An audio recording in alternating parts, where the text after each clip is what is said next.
Bienvenidos a esta nueva exploración. Hoy ponemos el foco en Émile Durkheim, una figura absolutamente central para entender cómo nació y se desarrolló la sociología. Desde luego. Dedicó su vida a una pregunta que, sigue resonando con fuerza. ¿Qué es lo que mantiene unida a una sociedad? Sobre todo cuando todo parece estar cambiando a nuestro alrededor. Una pregunta clave, ¿sí? Hemos revisado diversos análisis académicos, textos biográficos, estudios críticos sobre su obra. Mucho material interesante. Y nuestro objetivo es destilar las ideas clave de Durkheim, pero no como una simple lección de historia, sino para descubrir por qué sus conceptos, como el de anomia o su visión de la religión, pues pueden ayudarnos a entender fenómenos muy actuales. Totalmente. Desde la polarización hasta las crisis de sentido individual, que vemos tanto. Durkheim soñaba con una especie de ciencia de la moral, una forma rigurosa de entender cómo la sociedad, esa fuerza enorme que nos envuelve y a la vez vive dentro de nosotros, nos forma, nos da un propósito o nos lo quita. Una ambición enorme. Vamos a desentrañar cómo intentó construir esa ciencia. Y para empezar, quizá debamos entender un poco mejor al hombre detrás de esas ideas. Nació en Épinal, Francia, 1858. En una familia judía con fuerte tradición rabínica, aunque él personalmente, se distanció de la práctica religiosa. Efectivamente. Y ese trasfondo, fíjate, en una comunidad con fuertes lazos y respeto por la norma colectiva, dejó una huella clara en su pensamiento. Se nota en su constante búsqueda de las fuentes de la cohesión social. Claro. Luego, su paso por la École Normale Supérieure de París fue crucial. Se codeó con figuras como Henri Bergson o Jean Jaurès. Grandes nombres. Sí, se sumergió en un ambiente intelectual muy rico, pero también sintió una profunda insatisfacción con la filosofía de la época. La consideraba demasiado especulativa, ¿sabes?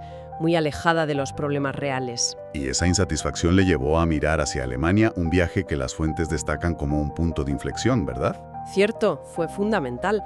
El contacto con la psicología experimental de Wundt y con corrientes como el historicismo o el socialismo de cátedra le convenció de que era posible y necesario estudiar la vida social y moral con métodos científicos. Rigurosos. Ajá. Vio allí un modelo académico y de investigación que quiso importar a Francia, precisamente para abordar la crisis que él percibía. Y todo esto ocurría en un momento histórico muy concreto para Francia, la Tercera República. Justo. Una época marcada por la inestabilidad política, el fantasma de la derrota contra Prusia, debates intensos sobre la laicización. Vaya, un lío. Justo. Ese era el caldo de cultivo. El gran proyecto de Durkheim fue legitimar la sociología como una ciencia autónoma, con su propio objeto y método. Claro, darle su sitio. Exacto. Capaz no solo de entender, sino de ofrecer soluciones a la crisis moral y de cohesión que él diagnosticaba en la sociedad moderna. Quería encontrar un nuevo fundamento para la solidaridad que ya no podía ser, según él, la religión tradicional. Entiendo. Y esto le llevó a un esfuerzo titánico: fundar el primer departamento universitario de sociología en Burdeos, en 1895. ¿El primero? Sí, y lanzar la influyente revista L'Année Sociologique, creando una verdadera escuela de pensamiento. Vamos, que no paró. Una vida dedicada a construir una disciplina, pero las biografías también mencionan un lado más personal, dificultades, momentos de melancolía y el impacto brutal de la Primera Guerra Mundial. Sin duda. La guerra fue devastadora para él, a nivel personal. Perdió a muchos de sus discípulos más cercanos y brillantes en el frente. ¡Qué horror! Y lo más doloroso, a su propio hijo, André, en 1915. Conocer estos golpes personales sumados a su origen y al contexto de crisis social, pues nos ayuda a entender la urgencia casi existencial de su búsqueda de orden, de solidaridad, de algo sólido a lo que la sociedad pudiera aferrarse frente al torbellino de la modernidad. Entendido. Entonces, partiendo de esa inquietud vital y ese contexto, ¿cómo propuso él estudiar la sociedad científicamente? Ahí es donde entra su concepto fundamental, el hecho social. ¿Qué es exactamente? Es la piedra angular de su método, sí. Para Durkheim, lo que distingue a la sociología es el estudio de los hechos sociales. Vale. Los define como maneras de actuar, pensar y sentir, exteriores al individuo y que están dotadas de un poder de coerción en virtud del cual se le imponen. Uf, suena denso. A ver, exteriores y coercitivos. ¿Cómo es eso? Que nos obligan. Más que obligarnos directamente, siempre, nos guían, nos presionan, nos moldean. Piensa en cosas como las leyes, claro, pero también la lengua, que hablamos casi sin darnos cuenta, las normas de cortesía, las modas, hasta el valor que le damos al dinero. Ah, vale. Cosas que ya están ahí cuando llegamos. Exacto. Existen antes de que nazcamos y seguirán existiendo después. No son simplemente la suma de lo que cada individuo piensa o quiere.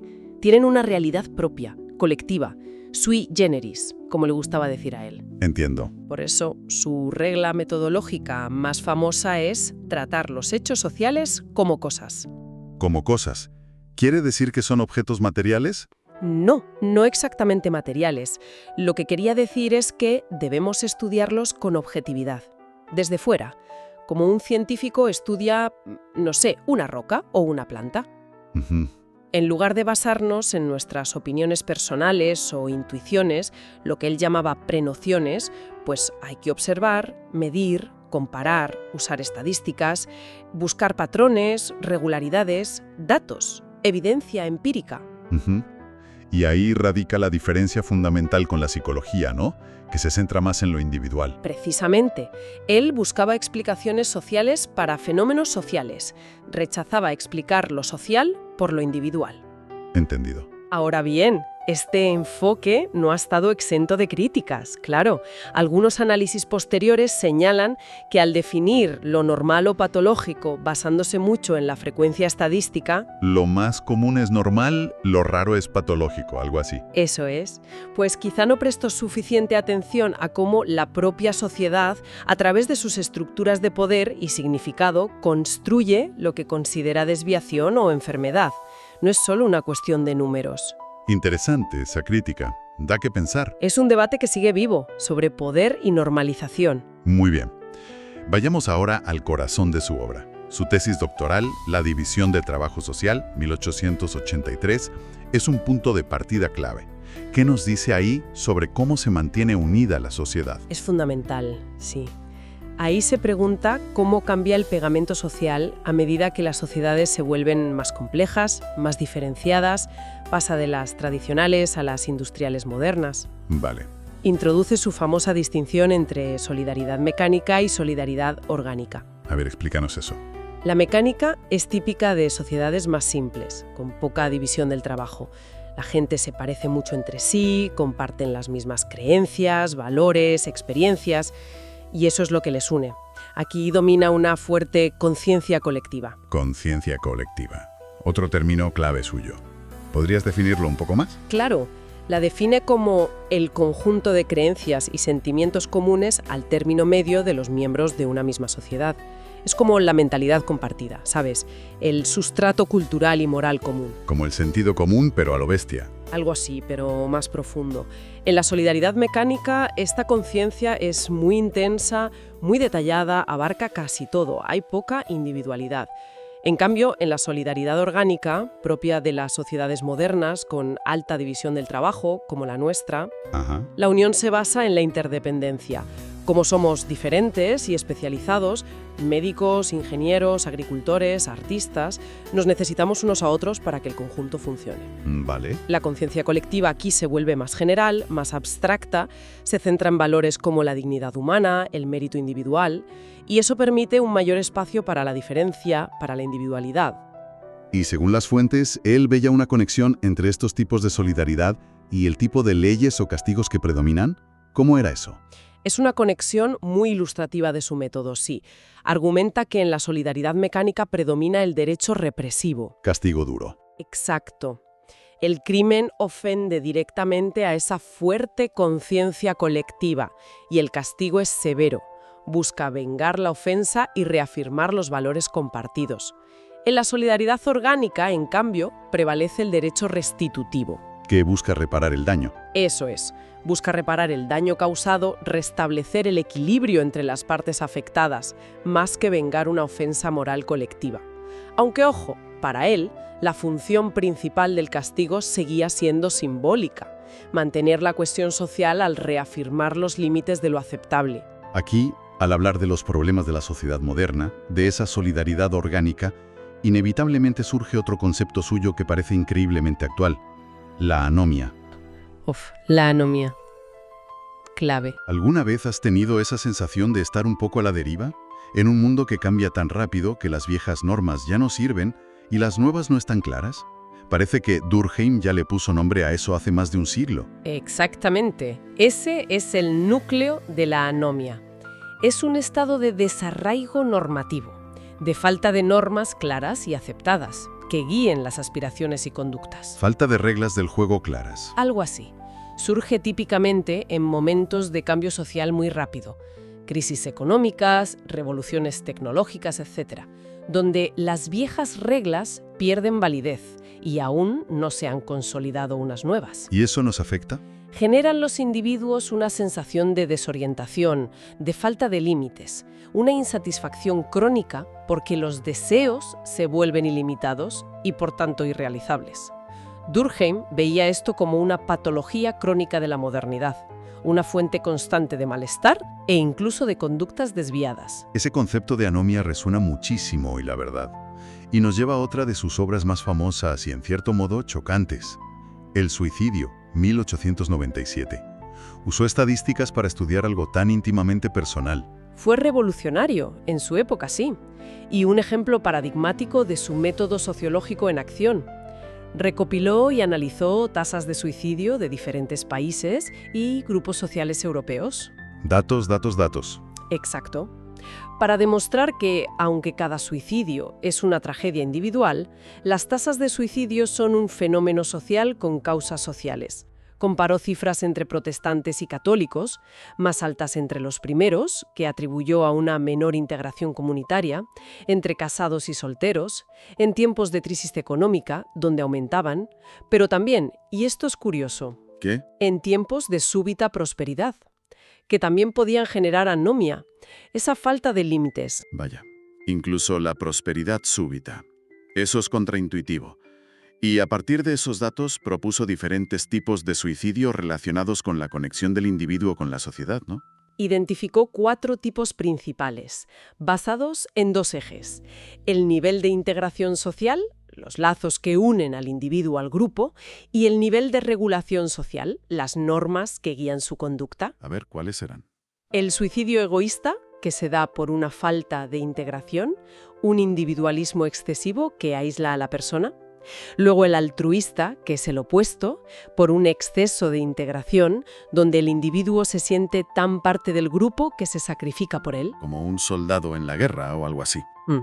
O en ciertos cultos extremos, sí. Luego el anómico, que se debe a la falta de regulación, a esa anomia de la que hablábamos, que deja al individuo sin rumbo ni límites claros. Y mencionó brevemente el fatalista, causado por un exceso de regulación, una opresión extrema que no deja espacio para la esperanza, como podría ser el caso de un esclavo, por ejemplo. Es fascinante cómo convierte un acto tan personal en un indicador social. Algunas fuentes derivan de aquí la idea de sociedades suicidógenas, ¿no? Como que hay sociedades que empujan más a eso. Es una implicación potente de su análisis, desde luego. Sugiere que ciertas configuraciones sociales, por su estructura, su nivel de cohesión o su estado de anomia, pueden generar una corriente social, una tendencia colectiva hacia el suicidio, más allá de las vulnerabilidades psicológicas individuales. Y relacionado con esto está su idea, ya presente en las reglas del método sociológico, de que un cierto nivel de crimen o desviación es normal en cualquier sociedad. Normal. Sí, hasta cierto punto. Incluso puede ser funcional. Al castigar el crimen, la sociedad reafirma sus normas y a veces la desviación puede ser precursora de cambios morales necesarios. Piénsalo. Tiene su lógica. Nos queda su última gran obra, Las formas elementales de la vida religiosa, 1912. Aquí se sumerge de lleno en el origen y la función social de la religión. ¿Qué descubre? Es quizás su trabajo más denso y ambicioso filosóficamente. Su tesis central es que la religión, en su esencia más profunda, es un fenómeno eminentemente social. Social, no espiritual o divino. Para él, el núcleo de lo religioso no es la creencia en un Dios particular, sino una distinción universal que hacen todas las culturas: la separación entre lo sagrado y lo profano. Sagrado y profano. ¿Cómo es eso? Lo sagrado es aquello que está apartado, que inspira respeto, temor, que tiene reglas y prohibiciones especiales. Lo profano es el mundo de lo cotidiano, lo utilitario, lo común. Vale. ¿Y de dónde surge esa cualidad de sagrado? ¿Por qué ciertas cosas, ideas o lugares se vuelven sagrados? Para Durkheim, lo sagrado es una emanación, una especie de reflejo de la propia fuerza colectiva de la sociedad. ¡Ostras! A ver, explícame eso. Analizando las religiones de los aborígenes australianos, que consideraba las más simples o elementales, argumentó que cuando un clan venera su tótem, un animal, una planta, en realidad está adorando, sin saberlo, una representación simbólica del propio clan, de la energía y el poder que surge de la vida en común. ¡Qué idea más potente! Y los rituales, danzas, ceremonias, sacrificios, son cruciales. ¿Por qué? Porque generan momentos de efervescencia colectiva, que fusiona a los individuos, que los hace sentir parte de algo más grande y revitaliza las creencias, los valores y los lazos que los unen. En el fondo, decía él, la religión es la sociedad transfigurada, adorándose a sí misma. Vaya, han pasado más de 100 años. ¿Cómo aterrizan estas ideas en nuestro siglo XXI? El concepto de anomia, como decíamos, parece hecho a medida para describir muchas sensaciones actuales. Sin duda. Piensa en la velocidad de la globalización, el impacto disruptivo de Internet y las redes sociales, las crisis económicas que generan incertidumbre constante, esa sensación de vacío o falta de propósito que a menudo se describen en sociedades muy individualistas. Sí, es muy reconocible. Pues el concepto de anomia nos da una herramienta potente para analizar todo esto. Vemos sus ecos en los debates sobre salud mental, sobre la polarización política extrema o sobre la desconfianza generalizada hacia las instituciones que antes, ofrecían marcos de referencia más claros. Y esa idea de que lo religioso es fundamentalmente social sigue vigente en un mundo supuestamente más secularizado. Hemos encontrado nuevas formas de lo sagrado. Yo creo que Durkheim fue bastante profético en esto. Anticipó que aunque las religiones tradicionales perdieran influencia, la necesidad humana de creer en algo trascendente, de pertenecer a una comunidad moral y de experimentar esa efervescencia colectiva, eso no desaparecería. ¿Y dónde lo vemos? Pues podemos ver manifestaciones de esto en lugares inesperados. El fervor casi religioso que despiertan ciertas marcas o el consumismo desaforado. El culto a la marca. Exacto. O la devoción a equipos deportivos que une a multitudes, el culto a celebridades o influencers, e incluso en cómo algunas ideologías políticas adoptan dogmas, rituales y una lógica de pertenencia muy similar a la religiosa. La necesidad de significado colectivo persiste y busca nuevos anclajes, me parece. Las redes sociales serían un ejemplo perfecto de esa dualidad. Pueden generar una efervescencia colectiva casi instantánea a escala global, pero también fragmentarnos en tribus aisladas. Exacto, son un laboratorio fascinante para observar esto. Tienen una capacidad increíble para generar movimientos virales, crear comunidades con símbolos y normas propias, movilizar emociones compartidas. Sí. Pero al mismo tiempo pueden encerrarnos en burbujas de opinión, reforzar identidades excluyentes y polarizar el debate hasta hacerlo irreconocible. Fragmentan la conciencia colectiva en lugar de fortalecerla muchas veces. Es un desafío que Durkheim nos ayuda a pensar, desde luego. ¿Y qué hay de su visión sobre la educación? También le dedicó mucha atención, ¿no? Para él era crucial. En el contexto de la laica Tercera República, defendió apasionadamente la escuela pública como la institución clave para la integración social. La gran herramienta. Exacto. Debía ser la encargada de transmitir una moral cívica común, los valores y normas esenciales para la convivencia en una sociedad diversa y compleja como la moderna. Es una reflexión que vuelve una y otra vez hoy, ante los retos de la desigualdad educativa, la gestión de la diversidad cultural y la necesidad de formar ciudadanos comprometidos con un bien común. Claro que, como toda obra de esta magnitud, la de Durkheim ha sido y es objeto de críticas. Las fuentes que manejamos la recogen claro. Ciertamente, y eso es sano. Se le ha reprochado un cierto determinismo social. Es decir, poner tanto énfasis en la coerción social que a veces parece dejar poco espacio para la libertad y la capacidad de acción del individuo. como si fuéramos marionetas de la sociedad. Un poco esa es la crítica. Luego, desde perspectivas más enfocadas en el conflicto, como la marxista, pues se le critica su visión funcionalista, esa tendencia a ver la sociedad como un organismo que busca el equilibrio y la cohesión. Subestimando el poder y la lucha. Exacto, subestimando quizás el papel del poder, la dominación y la lucha de clases en la configuración social. También se ha señalado que su idea de conciencia colectiva puede a veces simplificar en exceso, presentando una imagen demasiado homogénea de sociedades que en realidad son muy diversas y conflictivas internamente. Son debates importantes que han hecho avanzar mucho a la sociología. Émile Durkheim nos legó, sin lugar a dudas, una forma muy potente y original de mirar la sociedad. Nos enseñó a buscar las raíces sociales de lo que parece puramente individual. Importantísimo eso. Y nos alertó sobre la importancia vital de la cohesión, de las normas compartidas y de los rituales que nos conectan. Nos dejó un conjunto de conceptos y una llamada al rigor metodológico para analizar cómo se teje, se mantiene y a veces, pues, se desgarra el lazo social. Su profunda inquietud por cómo construir una moralidad y una solidaridad adecuadas a los desafíos de la modernidad sigue siendo increíblemente estimulante para pensar nuestro propio tiempo. Y nos deja con preguntas importantes.